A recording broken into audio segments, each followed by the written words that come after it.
Class A boys, Depart Dimana of Unit 4 versus Cindy Rustica of Unit 2. And the winner is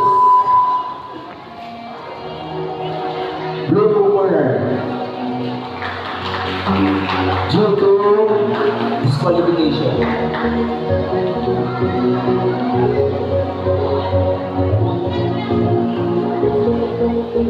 Next match, Class A boys, Ray Francis Villavega of Unit 1, red corner,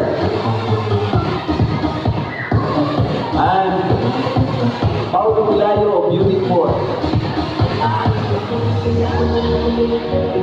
Unit 6, sorry.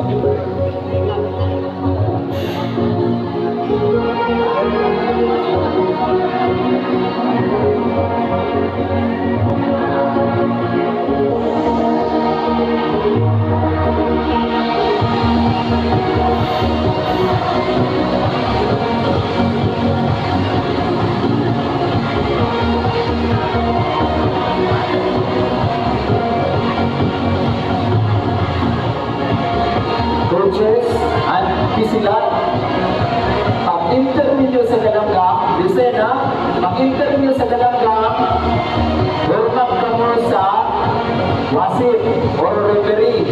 And then, hormat dito sa table or sa chairman. And then, perform 8 movements, no? 8 movements.